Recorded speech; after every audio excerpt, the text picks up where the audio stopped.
Good morning, comrades. It is Monday morning, the 28th of June, 2021. This is your daily Good Morning Comrade. Oh, we got DS in chat already, bopping to the Mr. Toad music. I love it. Yeah, if you're in chat, say hello. Good morning. How are you today? How's everybody doing? I'm just hanging in there myself. You know how it goes for a Monday. Just trying to get by.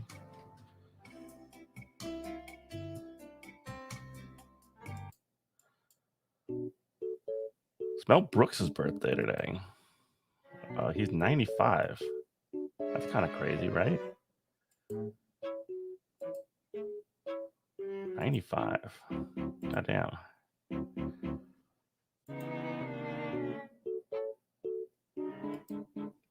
So how's everybody doing? It won't stop raining. Oh shit. Oh boy. It's soggy in Texas. I guess you're not going to need those air conditions if it's raining all the time, right? They've got your own regulated climate control. But yeah, it's been raining a lot here too, actually, like almost every single day. Keeping things a little, well, we get the steam bath effect when it rains around here too much, when it rains like for part of the day, and it just next, for the rest of the day, it's just like a goddamn convection oven. Yeesh.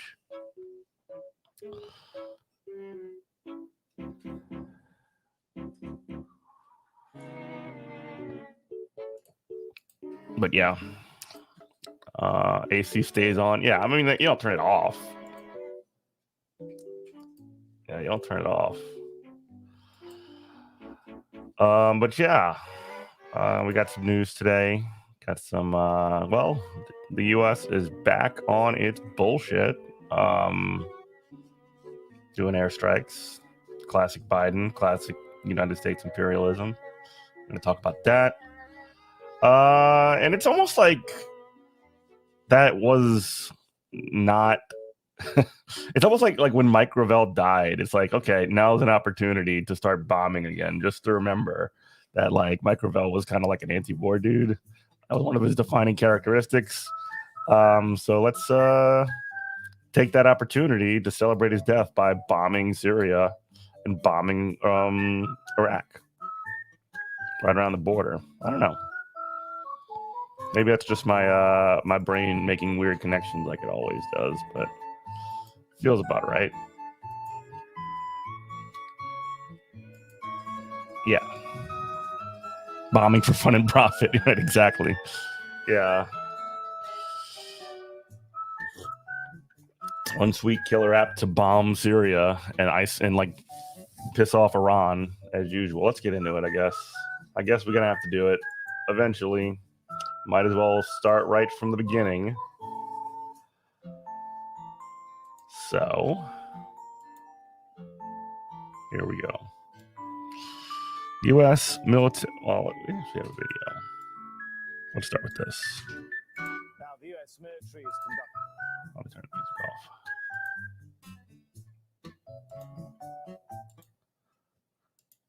Airstrikes in Iraq and Syria against Iranian-backed militia. The two locations in Syria and... No, okay.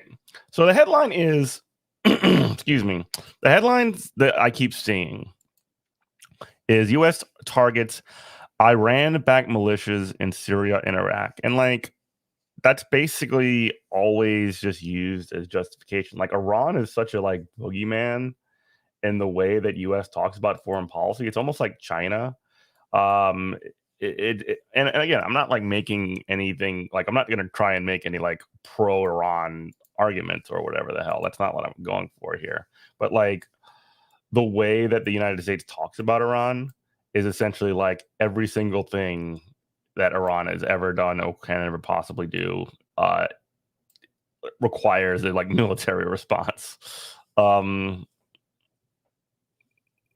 just putting that out there, sort of like a beginning frame, to kind of kick things off.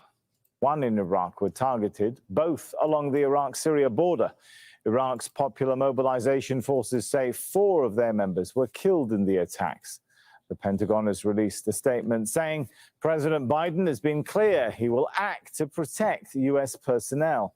Given the ongoing series of attacks by Iran-backed groups targeting U.S. interests in Iraq, the president directed further military action to disrupt and deter such attacks.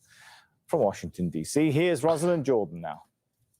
Late on Sunday, the Pentagon announced that at the orders of Joe Biden, the U.S. president, the U.S. military launched defensive precision airstrikes. Always using the terms defensive and precision as well. Like always making sure that when you roll out, when you do a bombing when you do an airstrike in any particular area, you have to. Now, again, defensive, like the U.S. is defending itself in Iraq and Syria. Like that makes sense as well. Like the fact that, I mean, I don't know. Antifa says America's hegemony of bombing thumbs down. State Department talking point. Yeah, that's exactly what that is. It's exclusionary detailing agitprop propaganda. Lies, omissions, aka exclusionary detailing is major feature of State Department, CIA. Yeah, and like not just exclusionary detailing, but like the framing of these things as always 100% defensive, no matter what, and always like strategic, tactical, whatever. Just a bunch of fucking buzzwords. Just a bunch of buzzwords. Against 3 targets, 2 in Syria and 1 in Iraq. The targets are Iran-backed militias, according to the Pentagon, groups that have been trying to launch drone attacks on U.S. forces and bases inside Iraq. The Pentagon goes on to say that the president used his constitutional authority to order these airstrikes in order to protect U.S. forces who are in Iraq, providing training and support to the Iraqi military. Mahmoud Abdulwahid is live for us now from Baghdad. So is the situation calming down now, Mahmoud?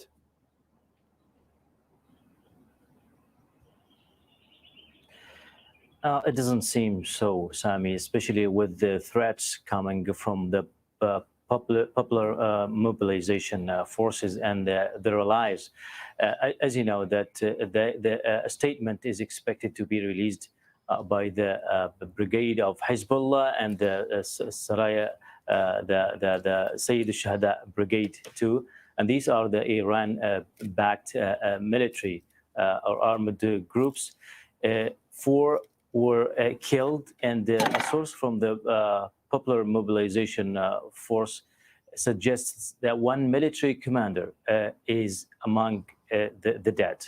Now, remember, this attack is a kind of response to the drone attacks launched or conducted by those armed groups, because they're accused by the United States military of conducting attacks using drones to targeting U.S. military facilities, including the Ain al-Assad military base in Anbar province, and also the military facilities near the Baghdad International Airport over the past few months.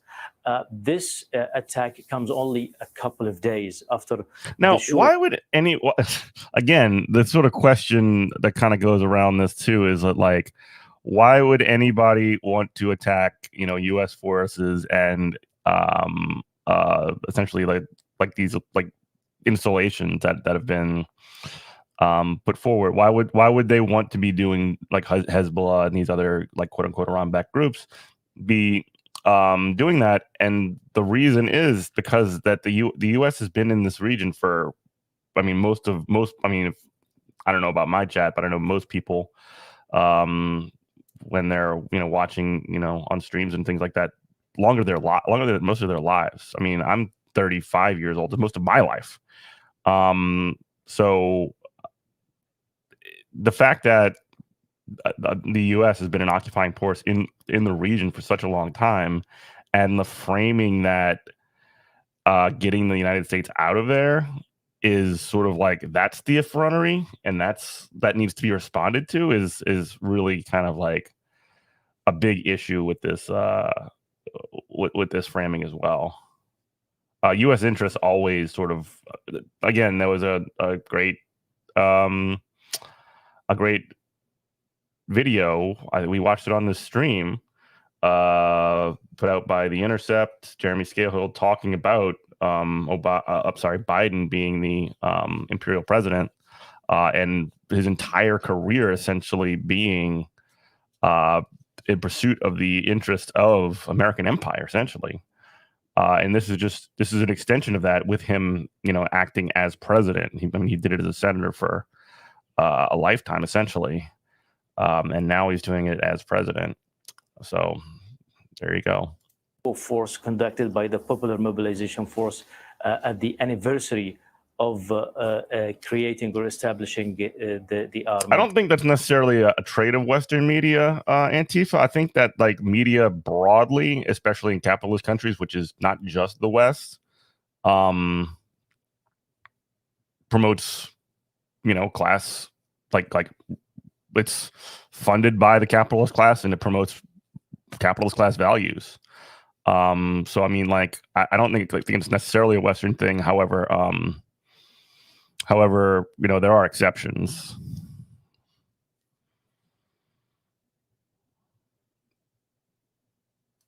The group, the military parade conducted by the Popular Mobilization Force was in the Yala province.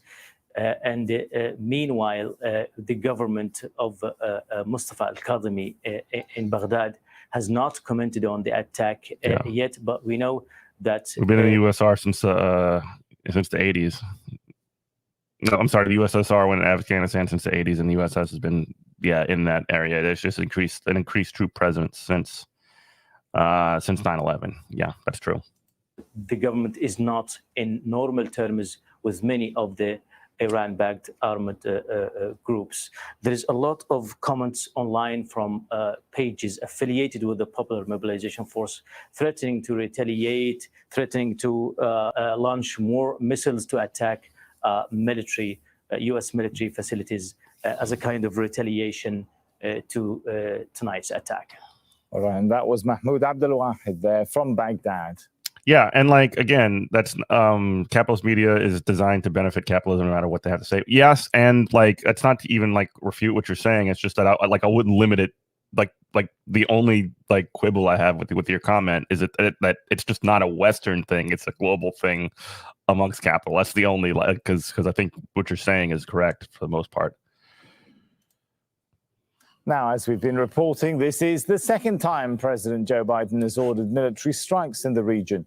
The first was in February against some of the same Iran-backed groups. That was in response to rocket attacks on U.S. bases. The Pentagon says there were 5 drone attacks on U.S.-led coalition personnel in Iraq since April, and that Iran-backed militia, including Kataib Hezbollah and Kataib Sayyid al-Shuhada, used the facility that was attacked on Sunday. Lawrence Korb is a senior fellow at the Center for American Progress. Oh, gosh. He's also a former Assistant Secretary of Defense. He says the U.S. is keen to send a firm message to Iran. Yeah, of course the Center for American Progress is going to say that. The Center for American Progress is like one of the like primary think tanks that liberals essentially use to promote empire. So let's go back to that. Who is this? Bob is a senior fellow. Because like one of the things about CAP is that, and this is like the entire near tandem thing, is it well, not just, I mean, it's obviously like got to do with the structure and funding structure of CAP, Center for American Progress, but like the idea, like they're this sort of progressive think tank that essentially puts a veneer on a veneer for essentially status quo, especially foreign policy, but also like general economic policy, and makes it sound more sort of like for the libs. And it's not to say that that's entirely like valueless. However, it's used to justify shit like this all the time. At the Center for American Progress.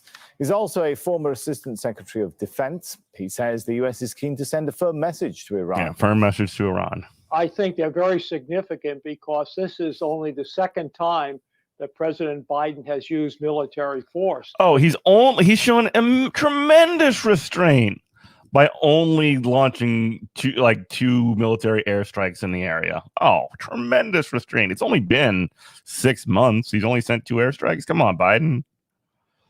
First strike was almost exactly 4 months ago. The end of. What should he be like bombing every day? Is that like the standard that would make you happy, dude? February.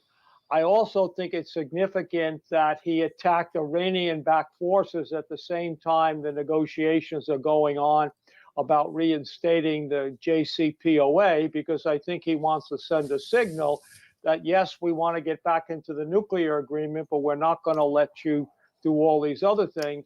And then finally, I think it's also a signal that even though the United States is getting out of Afghanistan, we're not leaving the region. We're going to keep troops in Iraq until we can see that situation is stable. We don't want ISIS to come back into the Syria-Iraq fearmonger about ISIS again. Why don't you? Theoretically part of the Iraqi military, but they're under Iranian control. And basically, they would like the United States to get out of the region so Iran could extend its influence. The Iraqi government likes us to do these things because they don't want to take on the Iranian-backed militias themselves, given the the percentage of the Shias that live in Iraq. So this, I'm sure they coordinated this with the Iraqi government. And in Iraq, ISIL has claimed responsibility for a rocket attack on an electrical power station. All right. We're moving on. So this is essentially, just the AP report on that. Militias were using the facilities. This is according to the press secretary for the fucking Pentagon. So, like, take that with a grain of salt. Said militia. So, airstrike Sunday against what was said were, quote, facilities used by Iran-backed militia groups near the border between Iraq and Syria. This is the Pentagon talking. This report's from the AP, by the way. Pentagon Press Secretary John Kirby said the militias were using facilities to launch unmanned aerial vehicle attacks against U.S. troops. By the way, like, if you're mad about people using drones in in Iraq, I got some bad news about what the U.S. has been doing for the past decade, really decade and a half. Kirby said the U.S. military targeted 3 operational weapon storage facilities, 2 Syria, 1 in Iraq. He described the airstrikes as, quote, defensive, as they always fucking do, saying they were launched in response to the attacks by Iran-backed groups. The United States took necessary, this is Kirby again.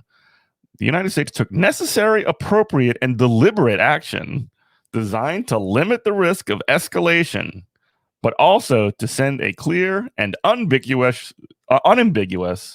deterrent message. Jesus Christ. God, I would could you imagine going to mindfuck school to become a press secretary? Oh my God. Sunday's airstrikes marked the second time the Biden administration has taken military action in the region. In February, the U.S. launched airstrikes against facilities in Syria near the Iraqi border that it said were used by Iranian-backed militia groups. Always say that. It's the easiest thing you could do. You can always get away with it. Oh, Iran, China. That's like the 2 boogeymen right now. And for libs, it's also Russia. The Pentagon said those strikes were retaliation for a rocket attack in Iraq in February that killed 1 civilian contractor and wounded a U.S. service member. Yeah. At the time, Biden said Iran should view this decision to authorize U.S. airstrikes in Syria. Weird framing, weird writing.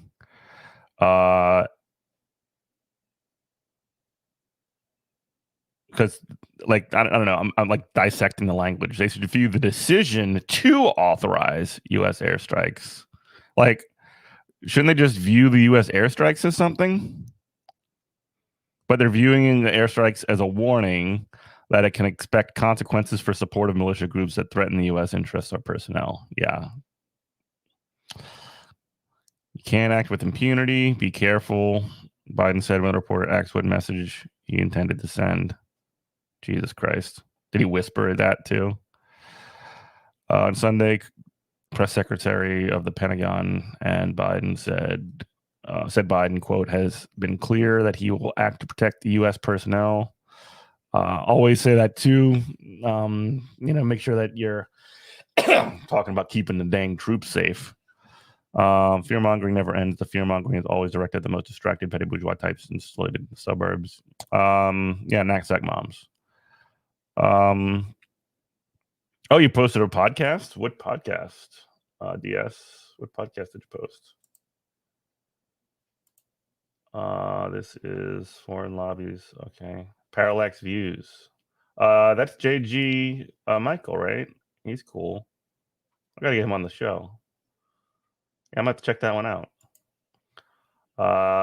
He posted, I believe, was it? I know that he had a interview with John McAfee that he posted on Facebook the other day. I'm gonna have to check that out. Or communist guerrilla, or the most subversive of the other triggers, semantics used by fascists, linguistics, propaganda, lexical presupposition, trigger semantics. I mean, that's just that's like classic. I mean, that's like almost ancient sort of talking points. I mean, if you think about like the early days of U.S. empire, and you think about what was used as justification to murder, people in the Philippines, just to say that, like, oh, we have these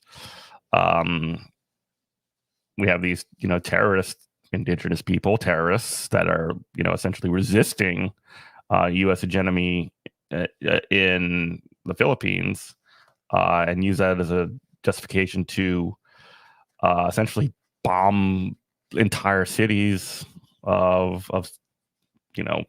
civilians and militants in the Philippines from the late 18th, early 19th century.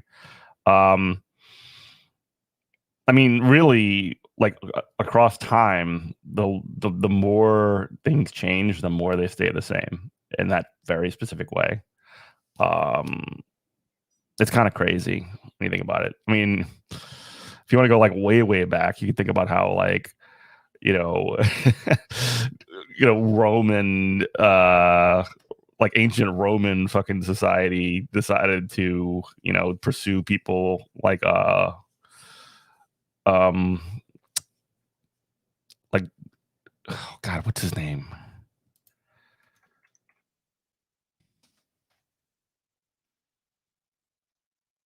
What's his name? Mithridates, and he was one of these sort of like,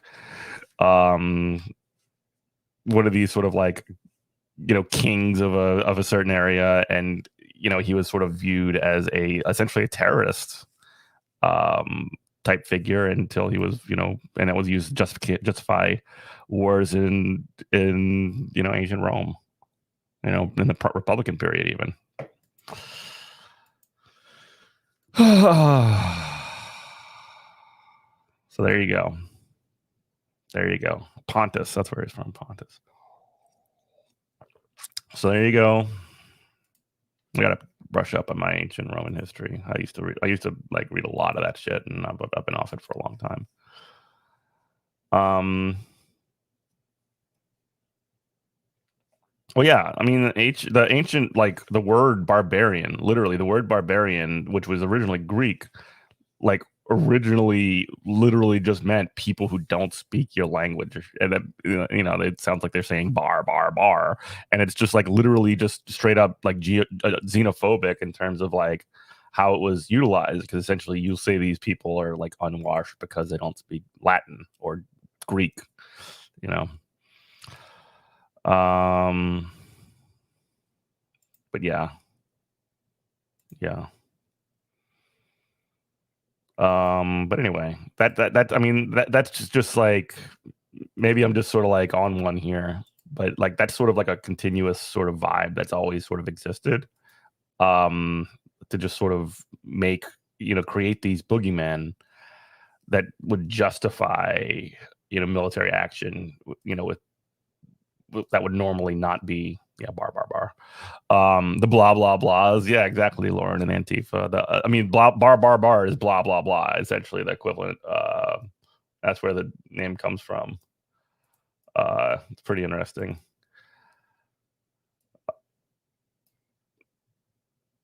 Well, it's good info, and from the perspective of like literally the entire like terminology around barbarian. One of the justifications that like divides people or makes people easy to villainize is just the mere fact that they don't speak the dominant language in an area, and that makes them less sort of civilized, right? Language differences are sort of like weaponized all the fucking time, you know? And then, you know, that's not all, it's also like not an accident, or it's not like it's not like undesirable for empire or for the ruling class to have like people that are pissed off that they have to like press one for English, which I've never actually heard before. Like every time I get on one of these fucking like dialer thingies or whatever, it's always like in Spanish, they'll say like press like 5 if you want to hear in Spanish. Like it's just so stupid that people even like think about that. As like, I don't know. I'm getting on my like language rant now. But you know how things go. But I guess the point here is that like people do get freaked out by like language differences, and like that's leaned on and exploited constantly.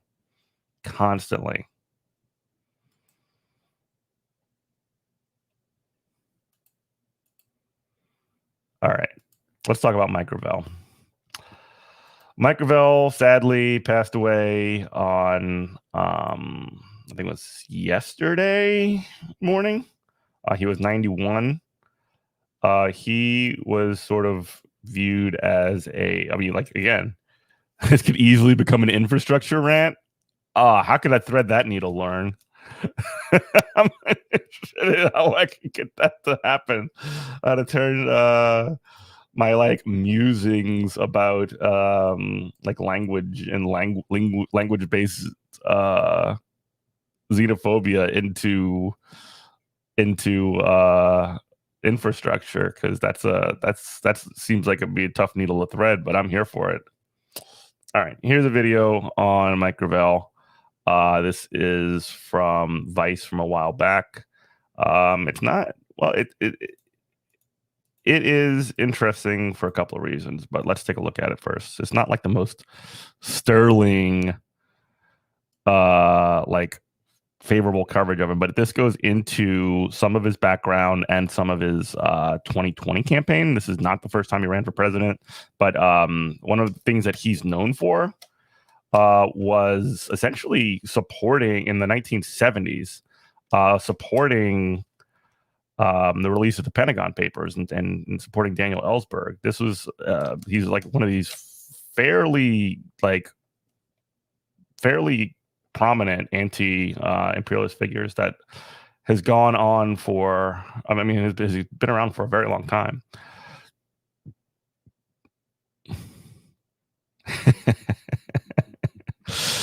Let's take a look. There is no military expert. Senator Mike Gravel served the great state of Alaska from 1969 to 1981.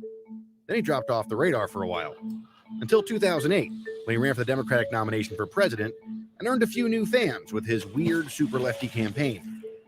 After that, he disappeared again. Nowadays, he lives in California. He's 88, and a group of kids are about to give him another chance to be a thing. How are you? Please, you're Henry.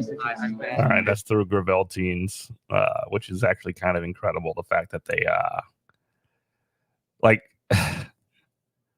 they're going to get into the story a little bit, but one of the really cool things is like some of these kids, you know, these very young kids, I think they were like in college,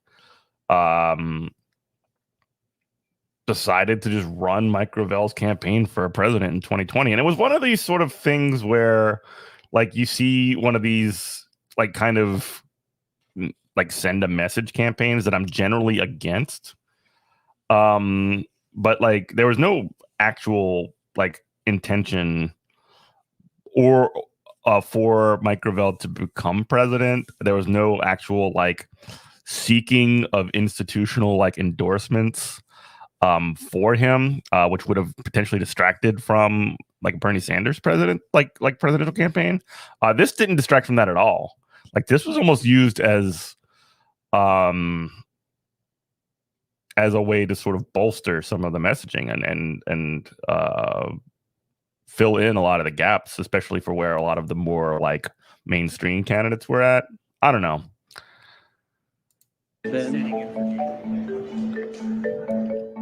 The funny thing about this is that it kind of transcended a particular interest. It just seemed too exciting of an idea to not do.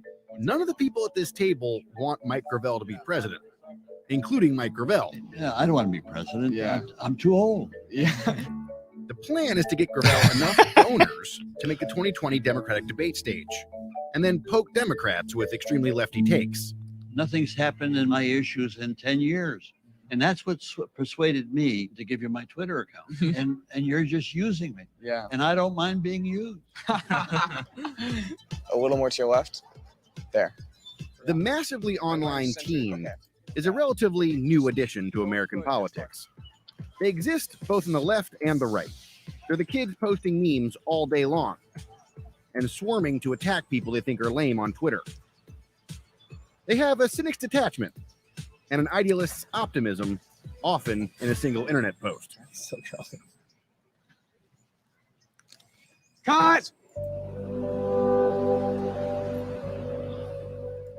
I feel like you guys are at the epicenter of a part of politics that a lot of people are confused by. It's jokey, but it's serious. But they hate everything, but they love the country and want to change it. You know what I mean? Like, how many of the donations that come? This reporter is kind of wacky, right? Like he's kind of like coming across as an extremely like gadfly type.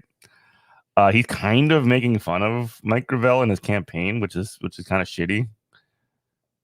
But I don't know. I kind of like viewed the Gravel campaign as not a particularly serious presidential campaign on one hand, but also like not serious from the perspective of like there was no actual intention of winning or anything like that. But like the point was there was a point to it, and like the way that this guy's reporting on it makes it just seem like oh, this is just a meme. Like the entire thing is a meme, which is like the campaign uses memes, but the point isn't to make it a meme. The point is to essentially get the message out there of, you know, essentially the anti-imperialism, and really they haven't even dug into any specific issues here. This kind of sucks. Banner for 420. Quite a few of them. Quite a few. Our average donation is somewhere between $1 and that. Young people care about these issues, and the language they use to talk about it is not the language of politics we've seen in the past. That's true. And I think a kind of postmodern understanding of the world, which is to say, I care about things and I want to make the world better, but also it's fucking absurd. It's terrifying. And our president stands in front of, you know, hundreds of hamburgers in the White House and grins and gives the thumbs up. And you want to say that politics isn't comedy? No, politics is definitely comedy. This is the tweet that we're going to send out, right? So just turn to the camera and just say, "Drill's got nothing on me." Okay? Drill's got nothing on me. Drill. Just drill. Drill is a Twitter. I'll explain it afterward. And Drill's got nothing on me. That's so perfect. It is really cool how down for the bit Gravel was this entire time. Pretty sweet. Gravel, weirdly, is kind of perfect for this moment in a lot of ways. He was a staunch leftist decades before it was cool. In the Senate, he became famous in 1971 for reading the Pentagon Papers into the Senate record, effectively declassifying it. Who the hell are we going to nuke? Tell me, bro. Back in 2008, he became famous again for basically sticking it to any Democrat who crossed his field of vision. Who on this stage exactly tonight worries you so much? Well, I would say the top tier ones. Also, he's kind of a wacky old guy, which is very popular with a particular kind of young voter these days.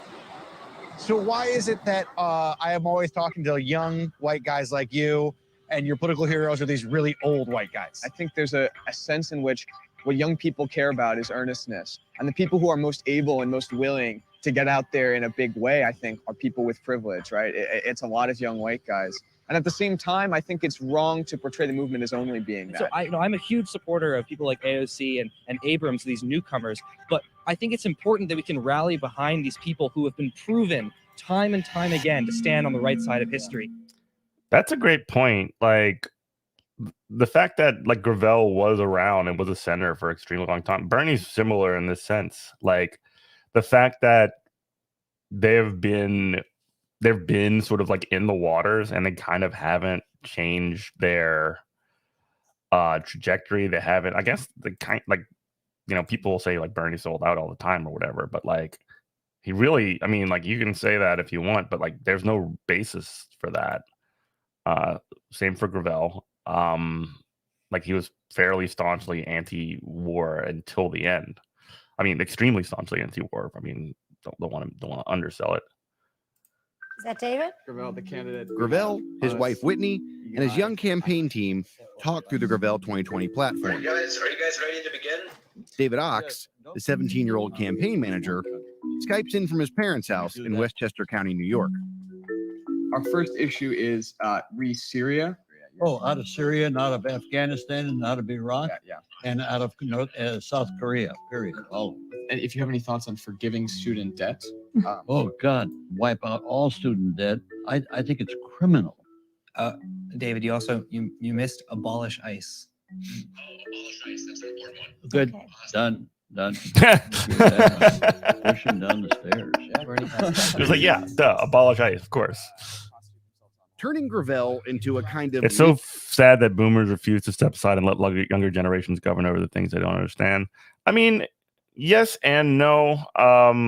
Like, I don't usually get into generational politics like that, mostly because, like, there's a lot of horrible, like, Gen Xers and there's a bunch of horrible millennials as well. As I mean, like, Amy Klobuchar, I think, is a Gen Xer, right? Fucking Obama is a Gen Xer.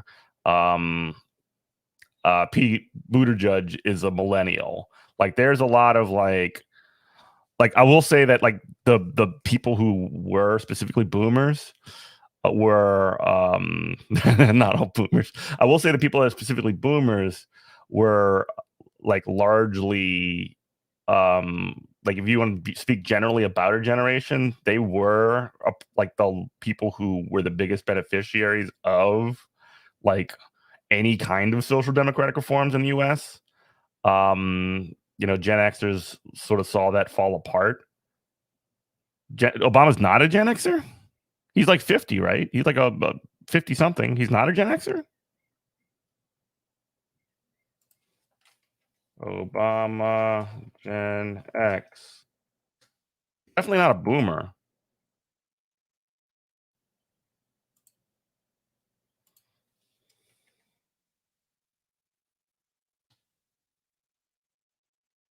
'59, born in 1961. He's not a boomer. He like if anywhere he falls in between, like before a boomer. But I mean, maybe he's a little old for a Gen Xer. But he's only 61. Like boomers are pretty old now. I mean, you're thinking like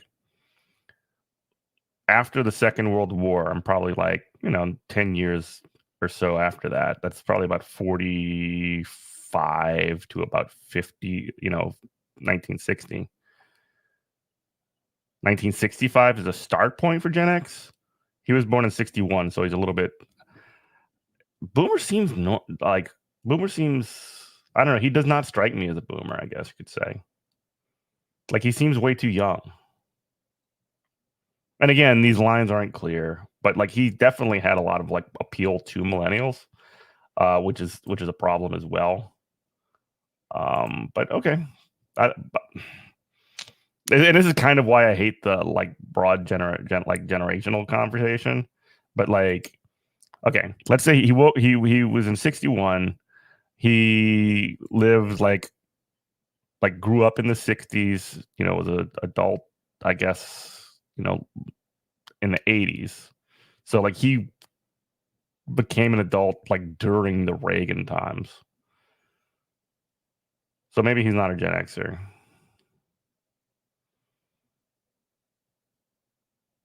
There's got to be something between there, though. Definitely outdated ideas, 100% on that. Living, breathing leftist tweet is proving tough. Okay, I'll give this. Obama's definitely a boomer at heart. He definitely has boomer politics. He's just got like more of like he's just got millennial appeal. Let's leave it at that. And like I would say that this is on YouTube though. We're gonna get nuked for playing a YouTube video. I don't know. We'll have to talk about that. The kids are doing their serious irony thing on Gravel's account all the time. It's great for Gravel to tweet. The kids have added thousands of followers to the account since they took it over. But Gravel the human doesn't like it. All right, fine, he's a boomer.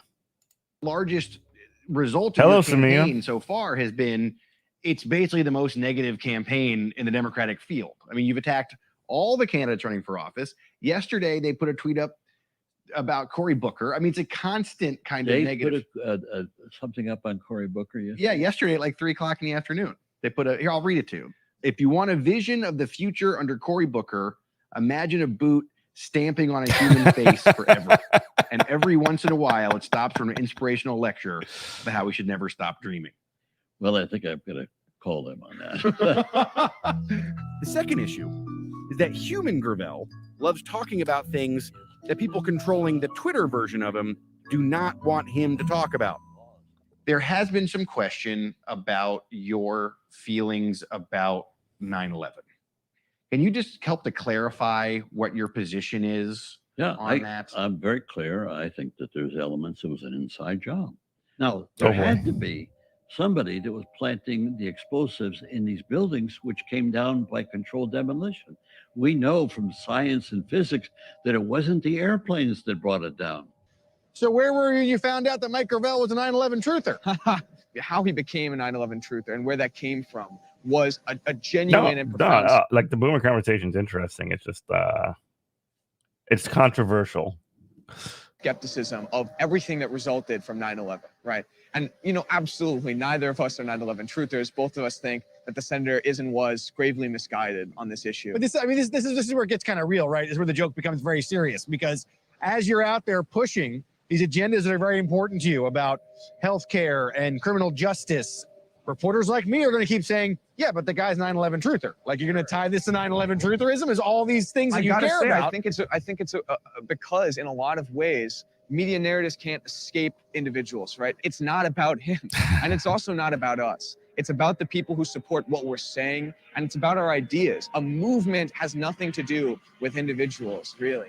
The way that reporter said that too, by the way, is like it's almost like it's his job to like undermine a campaign, like by highlighting these like most like out there positions of it. Like he's basically saying like, oh, it's my job to like smear this guy, when like that why does that not happen when it comes to Biden's position on US empire and bombing fucking Iraq? Oh, because that falls in line with the interests of elite media.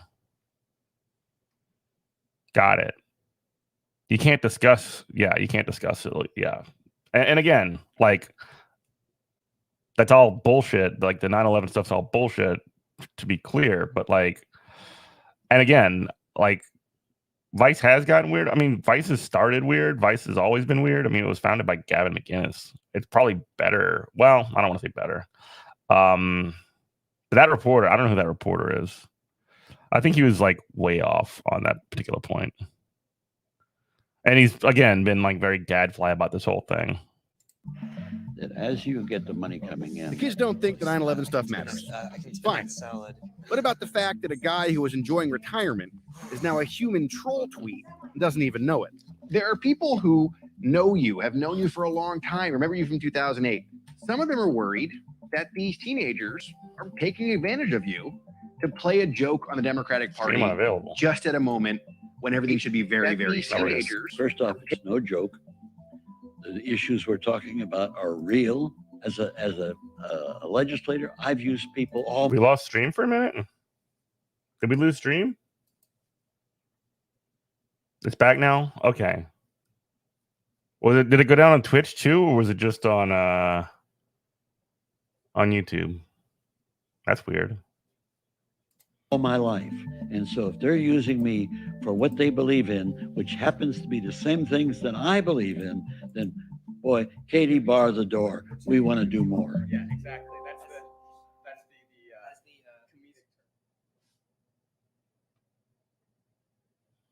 comedic. All right.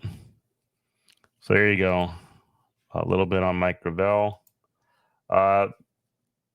Read the fucking Pentagon Papers into the congressional record, which is pretty sweet. So yeah.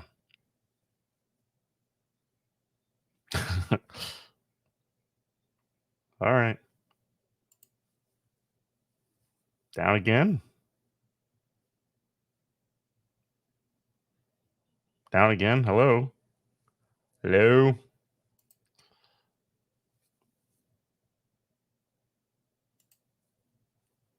Yeah, Twitch. Let's do Twitch.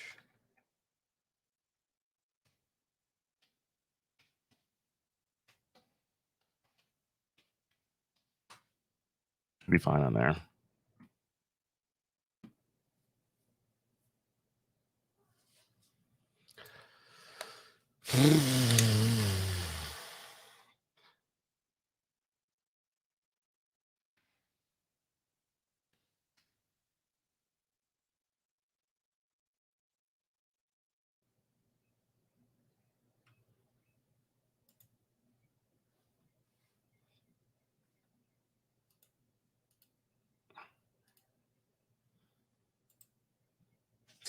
All right. Looks like I'm up on Twitch. What the fuck, YouTube? All right, whatever. I mean, I guess I'll have to do that. I don't know. That's fucking crazy. Yeah, come on over to Twitch, twitch.tv/Good Morning Comrade Radio. Are we like in trouble?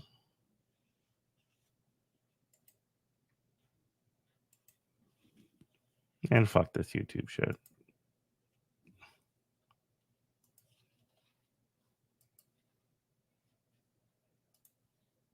All right, I'm going to end the YouTube stream, but we can keep up on Twitch.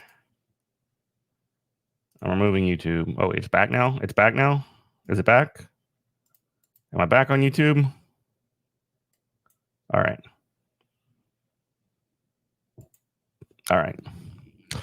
That's crazy. Fuck YouTube. Like, was that pulled down for like content? Was it pulled down for like copyright? Like, what's the point here? What's going on here? That's crazy. All right, whatever. Whatever.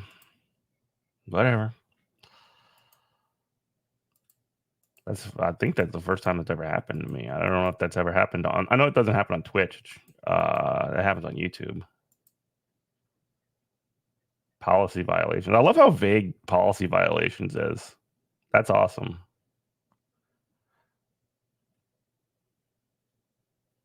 They should let me know. Well, Robert gets the messages, so he's coming in and saying he did come in and say, "Hey, you got to flip the video."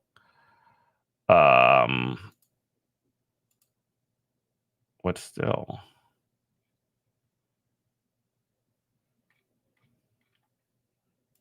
We're gonna have a chat about that just to figure it out.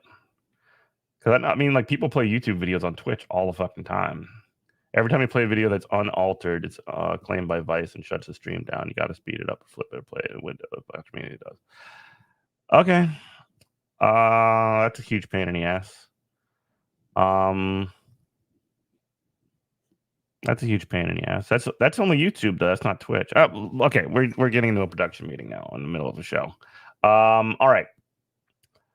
So fuck YouTube. Yeah, I'm back. Fuck YouTube. They suck.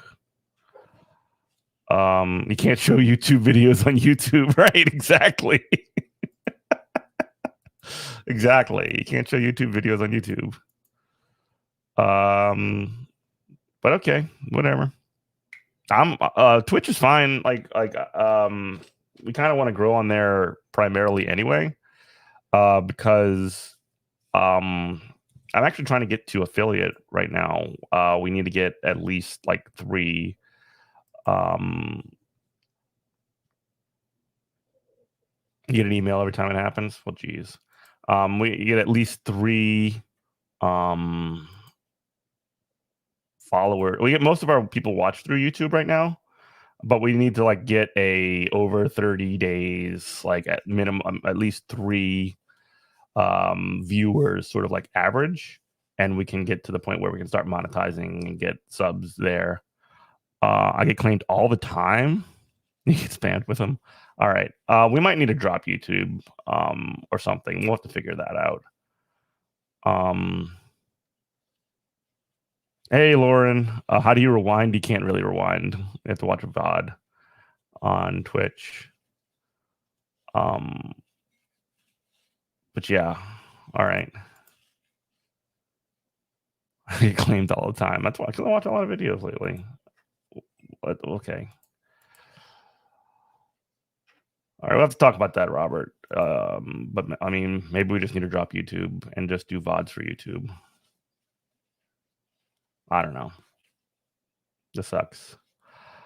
So now I'm afraid to watch a video. Blowing up Robert's phone. That's right. You know, it's good luck getting work done. Ruining Robert's day. Not like this. But yeah. Okay. Well.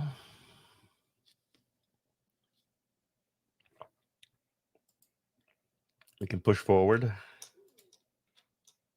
Talk about some drama if you want. There is some drama to get into. It's little shit right now. Nothing serious. You feel like Bosch watching his playing through creepy video. Feels gross. Are you gonna call me into HR? Like, what's going on here? Am I getting like I'm getting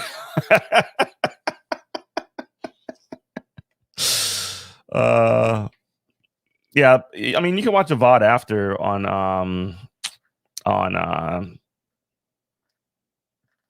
Twitch, but you can't like go back in real time. That's the problem. But yeah, if you want to watch us on Twitch, though, twitch.tv/Good Morning Comrade Radio. Link should be in the description. And if you're going to like watch us, you should probably watch us on Twitch. Just because that helps us, again, like I was saying before, get into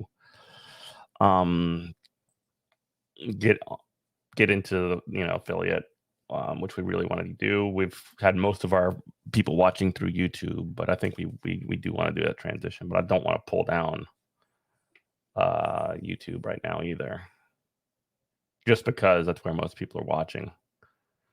Oligarchs are going to truncate. Yeah, I mean that's just what the fuck they do. That's just what the fuck they do. They're coming for us. All right. AOC and Marjorie Taylor Greene are at it again, which is always fun. The cycle of things continuously happening where, Marjorie Taylor Greene's like trying to clout chase or some shit with AOC happens. And is this thing on? Jenny, what's up? What is up? Jenny the Dragon joining us on Twitch. AOC has dismissed comments in which Georgia Republican extremist Marjorie Taylor Greene called her a, quote, little communist. Where she tweets, first of all, I'm taller than her. Let's look at the video. All right, here's Marjorie Taylor Greene on some crazy, this is like some crazy right-wing news. That's right. Led by AOC, the little communist from New York City. That's right. Yeah, lock her up too. That's a good idea. Lock her up. she's not an American. She really doesn't embrace our American ways. You want to know why? She has something called the Green New Deal, which is led by Yeah, there's nothing that's less American, by the way, than something that is invoking the New Deal, which, you know, the New Deal, famously anti-American. Famously anti-American. The other thing about Twitch is that you can hit me links on Twitch, which I don't think you can do on YouTube. Just link directly. So if you want to do that, hit me some more content. We can talk about. We can watch. Just try 1.5 speed. I'll do that in the future. I'll try and do that in the future, just to keep your inbox clear. Okay, I'm doing it for you, Robert. Doing it for you, buddy. Do it for you. But yeah, I'm a little off. I'm a little thrown off right now. I did want to talk about two more things. One, huge shout out to the YDSA, the Young Democratic Socialists of America. They held their convention over the weekend. Shouts to them. And also in New Orleans, DSA, we held our convention as well, and we approved all kinds of sweet stuff. Going to be going forward. Statewide, Louisiana Democratic Socialists of America coming your way. Which I would like to be a part of doing that project. A couple others. So that's pretty, gosh dang, exciting. Other than that, you could play TMR videos and Sam would sound normal if I fast forward them. Got his ass. Got his ass. All right. What do I do next? God, I'm like afraid to do anything now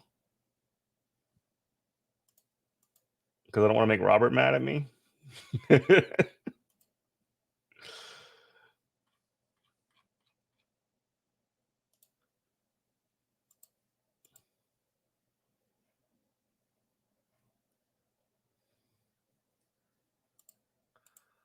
All right. So I think I'm just gonna go ahead and shut us down for the rest of the day. Please do try and watch us on Twitch. We can get the transition away from YouTube. We can potentially like solve this problem once and for all. Because Sam Cedar, what a fucking nightmare! Yeah. That was great. That was really. I mean, we've talked about that quite a bit. We did see David Cross. He was on the Majority Report the other day. Let's watch that really fast.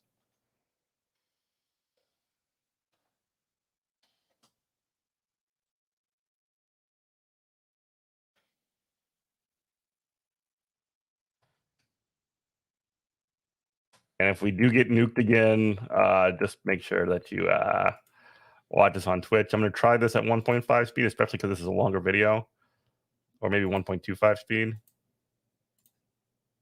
Yeah, let's do that. And let's see what happens.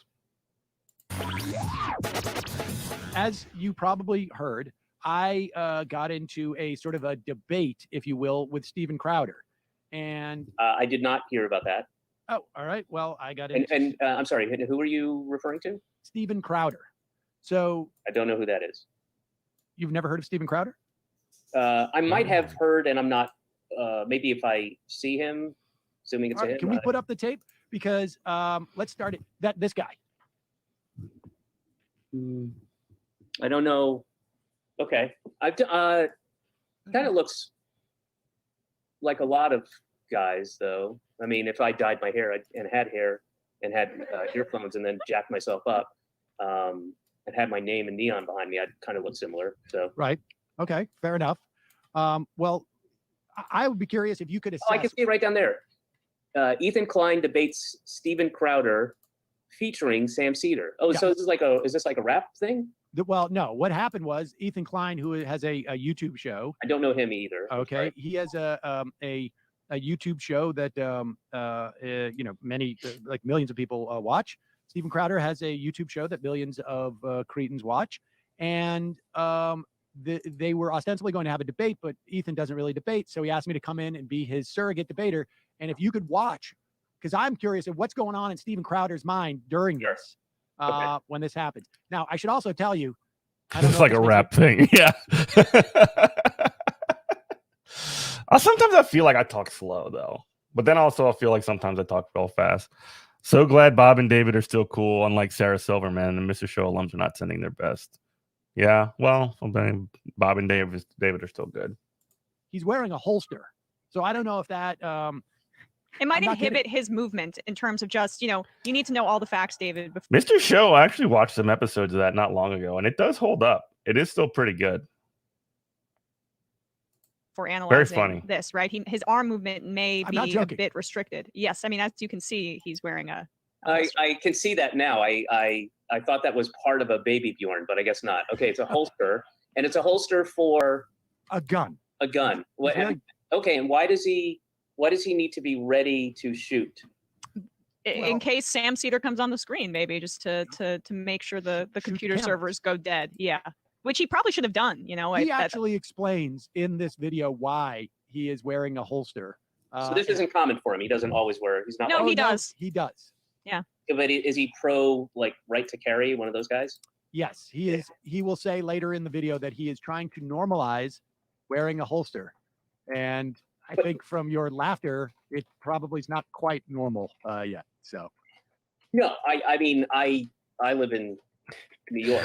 So yeah, I just got good at filling in time for the radio. Maybe that's what happened. I'm just got really good at stalling and vamping. I don't know. Maybe you're right about that, G Wolf. We're not afraid of imaginary, he's a white guy. So who's he afraid he's going to have to defend himself with, especially in his studio, which I assume he has some control over.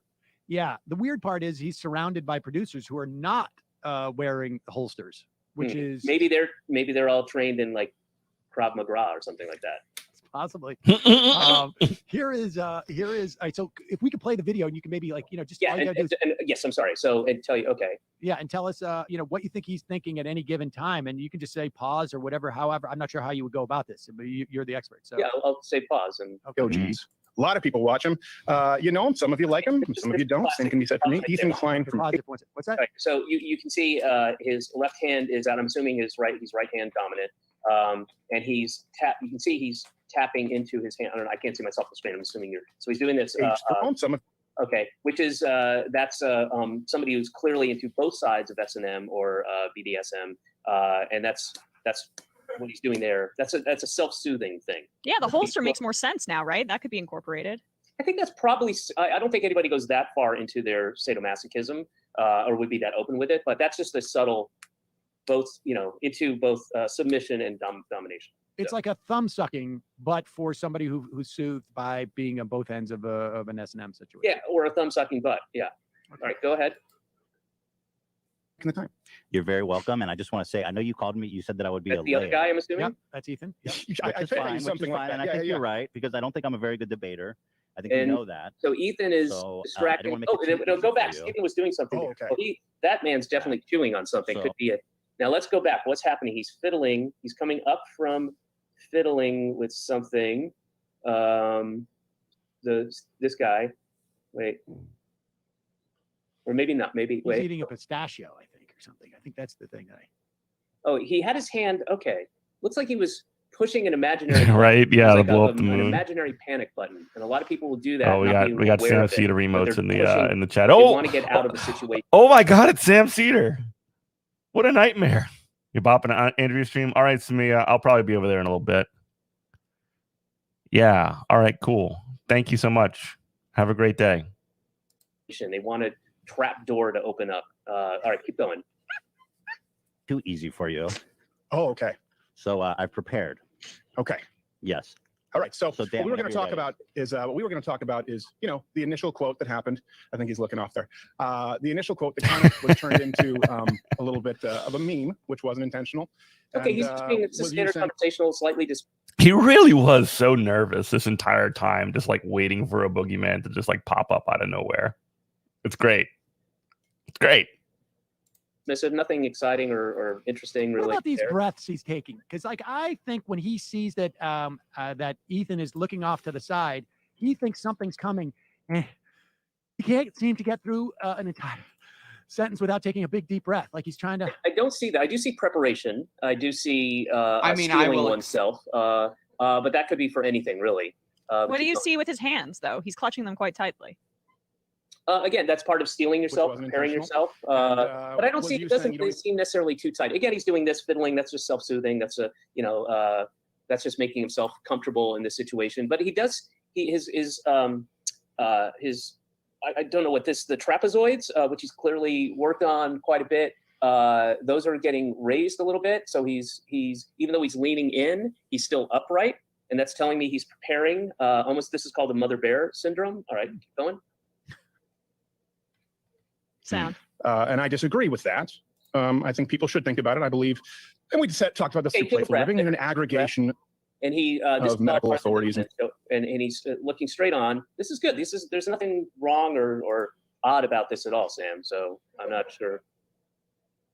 Scientific again, the basis holster is to make an and you're never really going to completely satisfy an explanation for why you're wearing a holster in your clubhouse or whatever it looks like, man cave type thing. It doesn't make sense. It's purely symbolic. But go ahead. Formed and rational decision. So where do you think that I'm wrong on that?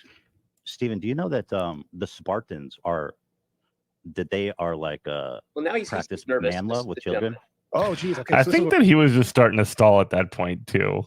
like when he just starts talking about the Spartans, like he started going after the sponsor. I don't know. Maybe it just threw him off. Looks like he's got balloons in his shirt, but not like big balloons. It's like the long balloons, right? That's what you mean?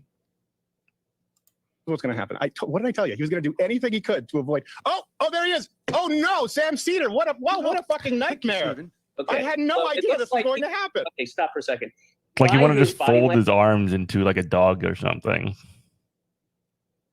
language, I can see that this is a nightmare for him. Almost one would say, would use expletives. Say, I don't know if I'm allowed to say this, but I'd say for him, it's if this is okay, a fucking nightmare. And that speaks to latent homosexual. I love the laser eyes. This is, but he seems very laser eyes. To me, the body language is saying this guy is saying this is a nightmare situation. Okay, go ahead. I mean, what a fucking nightmare. I don't want to. I have to say also, his body language may be saying that, but he's also literally saying. Look at the look on his face.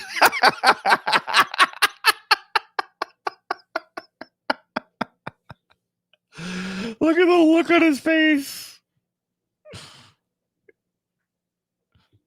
It's almost like he's pogging, but he's like doing it while shitting himself. I'm not listening. I'm looking at body language. I'm sorry.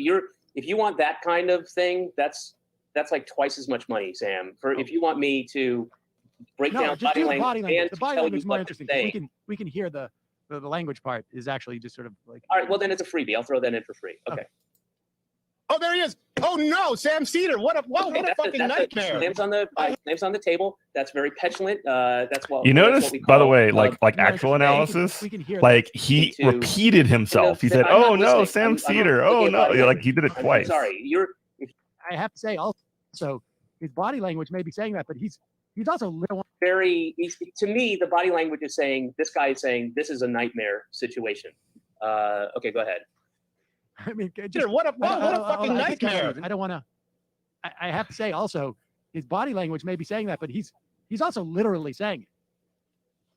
I'm not listening. I'm looking at body language. I'm sorry. You think when you debate these idiots, you lose? No. When you debate them, you win because you actually expose them for being fucking losers. And like, especially in this case, when he ran away. Not only is he a loser, but he's also a coward. And like it's not at all about any of the ideas that people are actually like talking about. That's the last thing it's about. The thing that it's about probably more than anything is like looking strong in the fucking arena and like getting dubbed and being epic. Like that's really like the whole point of these debates. It's not to like be like right about anything. Like we are right. Like the sort of the left is right. We already fucking know that. The thing is, how do you like this? Like it's literally about destroying your enemies. If you want that kind of thing, that's like twice as much money, Sam. If you want me to break down just do the body language. and The body tell language you is more what interesting. to say. We can hear the And plus, the language. also like the other thing too is that you know, this motherfucker's got a huge audience, and he says it the whole time. Like, I've got an audience 5 times your size. I got an audience 5 times your size. So okay, you embarrass them in front of the audience and make them look like losers in front of their own audience. You can say voter registration rolls in someone's stream and remove plausible deniability from hundreds of people. I don't know what you mean by that, but could you explain further? Which part is actually just sort of like. All right, well then it's a freebie. I'll throw that in for free. Okay. Oh, there he is. Oh no, Sam Cedar. What a fucking nightmare. Slams on the table. That's very petulant. That's what we call baby want to go poopy. That's when the baby when it go like that. And he's listening to his body. You can see the sphincter tightens. There's fear. There's panic. And you can see this. He's putting on a brave face. He's definitely putting on a brave face. All right, keep going. I had no idea this was going to happen. I thought Ethan was a stand-up guy. This is where we are. Yeah, I told Dave. Remember I told you? I said this is. I guarantee you he's going to do it. All right, now there's looks like there's a little person in the room. I don't know who that is, but there's somebody who works with them, producer, somebody in that kind of capacity, who takes a seat in what looks like it's maybe some supposed to be like an underground cafe night bar type thing in a student film. I'm not sure what's going on, but he's sitting down. Let's take a look. What do you think he can to avoid the debate? Well, I just think he believes that he should debate you. No, he doesn't. He just takes advantage of women with mental health issues. Steven, Ethan Klein doesn't stand up. Okay, now All right, I finally understood what he meant by that. That was about like Trisha Paytas, who was like the co-host of one of the shows that he's on. You like the comedy element of the debates? Yeah, it's hilarious. All the Gripes Friday shows show about voter ID. Yeah. Oh my God. Yeah. I mean, like. Seriously, in Louisiana, where I live, I mean, I've never voted without ID. Not that that's like right or anything like that, but I actually think I'm actually against that. But like the idea that elections aren't secure, that they constantly like throw at you, is complete and utter bullshit. I mean, it's total bullshit. I mean, and we know that. We're not seeing the other gentleman. I assume that's intentional, so I can't really read his body language. You can hear that he's fearful. There's again panic, scrambling. He's getting a little bit of cotton mouth or dry mouth, as we would say, and he's kind of filling in a lot of space because he doesn't know what to do. Keep going. It's just hilarious. What's going on in FM? You would do anything to avoid talking to me. I think the point that you made. Yes, include Joe Rogan. Yeah, Joe Rogan and Ben Shapiro and Dave Rubin and Peterson. He's not on screen, so I can't really. Oh yeah, all right. I'm sorry. It was weird that he was hiding from the screen, and I think at one point Ethan says, "Okay, there he is. We're back to." Bye, Jenny. But Ethan, look, I don't. Hold on a second, Ethan. This is because initially I came on here to talk with Ethan. Okay, he's casting a spell. You can see he's casting a spell. When he does that, that's called the Odin. And he's trying to cast a spell. He's trying to make everything go away, and it's but he's not a dumb man. He knows that that's not going to work, and spells don't really exist. So it's more of a projection of wishful thinking. Go away, change into a bird and fly away. Okay, go ahead. The same reason that I haven't ever had a conversation with Sam Cedar is the same reason that Joe Rogan, Sam Harris, Brett Weinstein, Dave Rubin, Ben Shapiro don't own anything. It's based on a lie, Ethan. Just like you claiming my booker reached out to you, Ethan, when you know that's not true. Stop for a second. So he keeps referring to Ethan, who's the original person he was supposed to debate, right? Yes. Yeah. So he keeps so he's clearly again, this is all part of the Odin complex, casting a spell, making it go away. He's not acknowledging purposefully. And I'm so sorry. What's the other guy's name? Me. Ethan. Yeah. Sam. Sam. So he's clearly trying to make him go away, the presence go away, and it's also what we call the guy who's buying a cuckoo clock. He's buying time. It's a dumb way to refer to that because it's actually longer and it's more confusing. But that's called the guy who's buying a cuckoo clock, meaning the guy who's buying time. It should just be buying time. But go ahead. Technical term, yeah. I mean, we've known each other for. There's no What's one the ducking lie? you, Why Sam. Are you I've so never afraid. Sam, Yo, Sam, listen, Sam, I Sam, think Sam, you're a Sam. smart I guy. can call out Mike I don't Tyson. understand why It doesn't mean that I'm you are ducking so him. worried about this. Why do you feel that? Why do you feel that anyone, Sam? Why do you feel that anyone owes you airtime when you're the 40th of the audience? Yeah, and wishing he was older. This is a thing people do when they wish they were a little older. And sometimes you wish you were older because it would give you experience and the faculties to deal with a situation. So you'll see kids doing this a lot. You'll see like 6, 7, 8-year-olds doing this a lot, on the playground, and it makes them because they're trying to feel older, and he's just trying to be That's like. also, I have to admit that, like, I remember when I was like 18 or 19 and I'm trying to get into a bar, I would go up to the bouncer and just be like, "Oh, could I come in here?" Yeah. Whether you have a beard or not, or just whisper. Is there a chance I could come in here? And it works. It works. A lot of times it would work. Yeah, a lot of times it would work. I'd say almost 100% of the time. Somewhere between 20 and 100% of the time, it would work. And they go, you'd say, "Yeah, I'm here to see the dead Kennedys," and they'd be like, "Do you have ID?" And then you'd be doing this, and they go, "Do you have ID?" Oh, yeah, you're good. I probably said like, "Oh, I must have left it in my study at home with my." In your laboratory. My laboratory. I'm a doctor, I would say, or something like that. In fact, that's also when you go for kids. You mentioned 6 and 7-year-olds. When I was too short to go on the bumper cars, that was also another technique. You'd go up and like, "Here's my ticket," and they would go, "You seem to be a couple inches short of the line, but you carry yourself well," and I would get in. That was one of the techniques. So. Oh, interestingly enough, that's how Too Short used to get into everything that he needed to get into. He'd say, "Here's my ticket," and then the guy would say, "Did the drummer get wicked?" Okay, let's. I don't think anybody owes me airtime. I think that Ethan is just giving it to me. I didn't ask him for it, and so you've been begging for it for a long time. Everyone bigger than yourself. You can't build an audience, and so what happens is he uploads 15 times more. Do you think has your less than a audience 50th of the audience? Well, that's why he wants to debate you, so he can build his. Do you think your audience cares that I only have 1 million subscribers and you have what, 6 or 7 million subscribers? Let me answer. Can I answer your question? Can I answer your question? Can I answer your question? Do you want me to answer your question? My audience would say that's Sam classic. who? That is a classic thing that a lot of people do. I'm not. This is no judgment on him, but they'll do the classic. They know they're so close to having a point. They're just not quite there yet, and so they jump in and they do the. Can I answer your question? But they'll repeat it 6, 7, 8, 9, 10, 11 times while the person is saying, "Sure, yes." Go ahead, giving them the space to answer the question. They'll keep repeating it. Can I ask you a question? Yes, I've already said, "Can I ask you a question?" And what they're doing is, again, that's the guy going in to purchase a grandfather clock, buying time while they try to formulate the thing that's going to give them another few seconds to buy some more time, because they're clearly backpedaling. So let's go back to You're buying a grandfather cuckoo clock. Yeah. 1 million subscribers, and you have what, I'm sorry, 6 can or you stop for a 7 million second? subscribers. So grandfather clocks, it's like a square is a square, a rectangle is a rectangle, but a rectangle is always a square, but a square is not always a rectangle. So a grandfather clock is always grandfather clock, and a cuckoo clock is always a cuckoo clock, but a cuckoo clock is always a grandfather clock. It is. Can I answer your question? Can I answer your question? Can I answer your question? Do you want me to answer your question? My audience would say Sam who, just like Joe Rogan's audience and. Okay, well that's that's anti-Asian. I don't appreciate that. I don't like listening to that, and I think it's a low blow and beneath anybody. I don't know this guy. Seems beneath him, and beneath this YouTube, whatever we're doing. I don't know what this is, Sam. I know I'm in my office, but right. You and I are old friends. A lot of times we'll have drinks or we'll text on the phone, but we don't do this. This is not how we communicate. But No, I like I said, I I don't want appreciate to get dragged into this kind of just give me just 2 more minutes because I'm curious as to this next part. Is that okay? Who I am.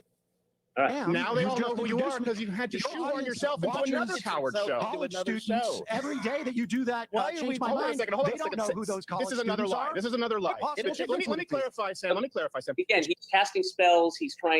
This is a combination of pretend handball. It's called lazy man's handball and casting spells. And it's a combination of the two, where you go like this and you're moving things around and it's like you're playing handball, but from a seated position in a way where the ball is always going to come back to you. It's a little masturbatorial. And then he's also casting spells, wishing you away. Go away. Go away. And one more time with your name? Sam? Sam. Go away, Sam. Be gone. Be gone with you. Handball, handball, handball. Wait, I get the projection of a spell go away.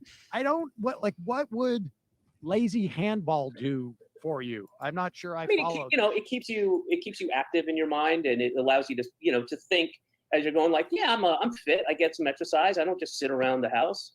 I play handball. Well, it's also it's a game, right? So it's maybe reverting to some sort of childlike, frame kids, of mind. I mean, that's the first game kids play is handball. There's like you play freeze tag, you play duck duck goose, and you play competitive handball. Okay, go ahead. Change my mind. Everyone knows on the show, right? Yes. We've had How did you know I ended my show early last week? Okay, this is when he's doing this. See, when he goes back like this, that is that's a very kind of a narcissistic thing. I want you to look at. It's about grooming.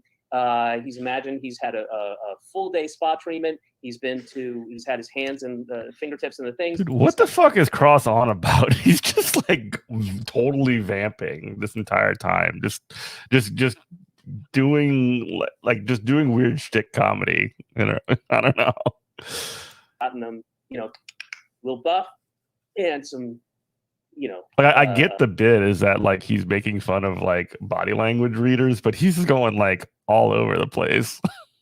Things that you put on that the daintier of us will put on our fingernails, and he's just showing you. And it's a French tips. Say what? French tips. Sure.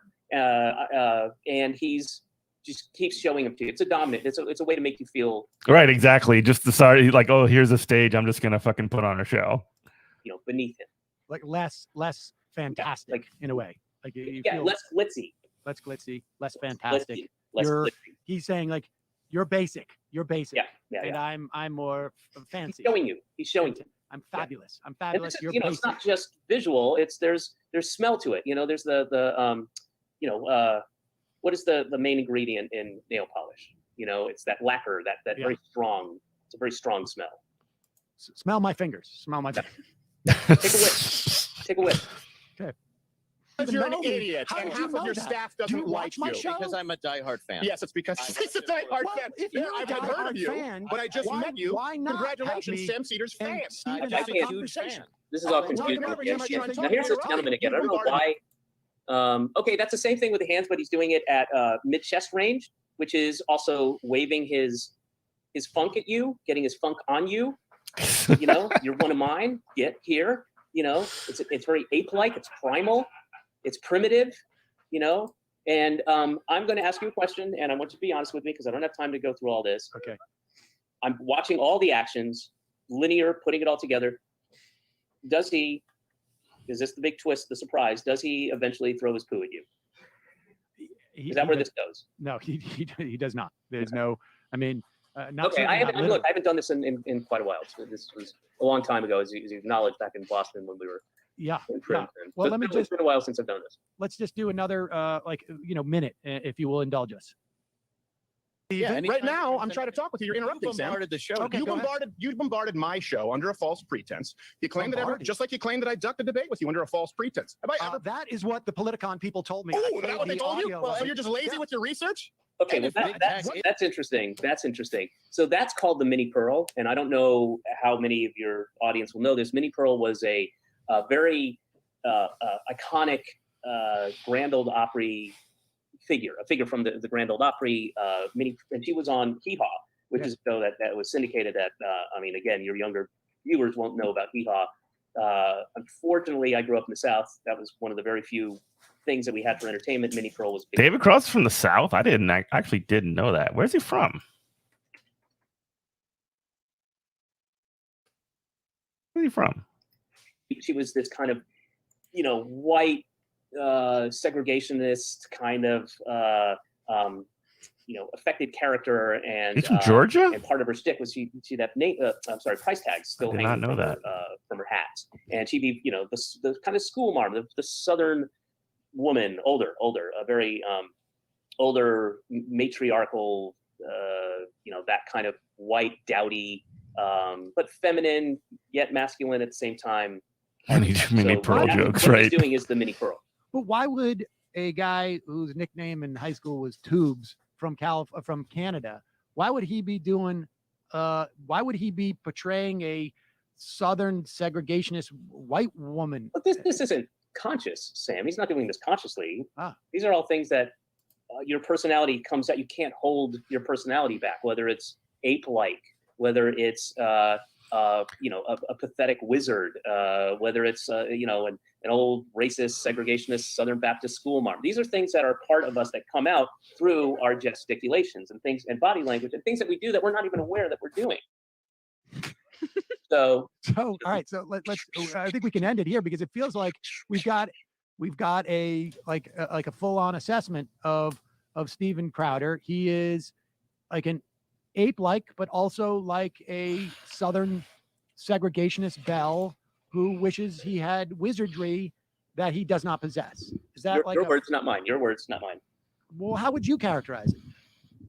I would say he's hard on the outside, soft on the inside. Okay. That's nice. Yeah. Yeah. All right. Now, so now I assume you don't need that skill set of mine anymore. But now I have a question for you, Sam, because I'm not as well versed as I've never watched the show. I've been on it numerous times. I've never watched it. I'm not, I know you from. I've always enjoyed having discussions with you. Sometimes I disagree with you. Sometimes, vehemently so, and we always have good discussions. That one time we were playing the Who's Hitler game. There was a big issue with that. And what was it? Secret Hitler. Yeah. And would you debate that guy? I can't remember his name. Would you debate him? Steven Crowder. Yes. Would you, Sam, debate Steven Crowder? Sure. I want you to say right here, right now, in front of everybody, don't be scared. Would you debate him? Yes. Yeah. I want you to think about this, okay? All right. All right. Is this something you would do? Yes. You would debate Steven Crowlin. You would debate him. You didn't. He was supposedly a comedian. I think he said. I mean, he was very upset that I was not a stand-up comedian. That you weren't? Yeah. It's so funny to me that Steven Crowder, like the least funny person, is a stand-up comedian. Like his entire, like the only like thing like representing like jokes that he does is like the most offensive shit. Like he literally just does racist voices and like dresses in fucking drag and like pretends to be trans or whatever and goes to the gym and gets treated like a regular person. And he's just like, look at this, look at the libs treating me like a human. Like it's really so bizarre. Like he really is the most pathetic out of like he's probably lower on the quality scale than Dave Rubin even. I might have to think about that. Might need to do some fucking like a tier list of these pieces of shit. I think he said that you were upset that you weren't a stand-up guy. That was that's what he meant. That's what he meant. Ethan. No, he said that to Ethan. Later in the thing, he bemoaned the fact that he couldn't find any stand-up of me online, and I said, well, that's because I'm not a stand-up. Right. And he was upset. Well, then he felt validated in a weird way that his search. How would that validate his? Well, because that's why he couldn't find any stand-up of me online was of course because I was not a stand-up. And so well, that's an interesting thing, and maybe something your viewers could use as a way if they're feeling down, if they're feeling their self-esteem is low and they want to validate themselves, just apply the word stand-up comedian to whoever, and then go and try to find footage of that person, Julian Castro or whoever it may be. Julian Castro. Charlie Morton, pitcher for the Braves. So just somebody, whoever, and say they're a stand-up, and then try to find footage of them doing stand-up. And then when you don't find any, go, look what I did. Exactly. Right. I mean, or you don't even need to do it with your stand-up. It's like, I'm going to see if David Cross. I want footage of David Cross driving a Formula 500 car. Well, that exists. So not a good example, but or trick snowboarding. That also exists. So again, working. We get the idea. Right. We get the idea. Right, yeah. Yes. But yes, the bottom line is yes, I would debate Steven Crowder. That was the whole. So, all right, enough. Why don't you get in touch with him and say, hey, let's have a debate, Steven Crowder? And guess what? He can be his volume, his level of volume can be greater than yours if he wants. How about that? And I mean, he also he can pack some heat. I would be okay with that. Yeah. Have a. So okay, what are you afraid of? Me? What are you afraid of? That's my point. That's why I went on. Well, that then show. debate him. I mean, what are you bringing me into it? This is on you, Sam. You go debate him. Call him up and debate him. Don't be scared. Is that for me? Are you trying to get me? He's casting you away. Okay. Cast his spell. David. No. That's the whole point. I was trying to debate. All right, that was very funny. Good bits, good times had by all. Twitch, I'm gonna raid Dan Simpson. Y'all have an awesome day. And also, if you're watching, please do subscribe to us on Patreon, patreon.com/Good Morning Comrade Radio. You can help support this show, keep it rolling.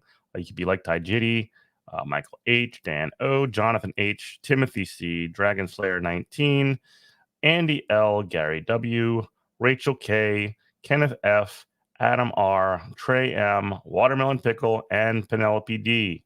Also, I'm asking you, please, I am once again asking you, smash the follow button on Twitch. We're going to be, we're focused on getting on Twitch right now to get that up a little bit so we can finally start getting some, getting to the point where we can get subscriptions on that website as well. But yeah, and we can start doing like all the emotes and stuff like that. But yeah, thank you so much for everybody for watching. Have a good day. Love you. Bye.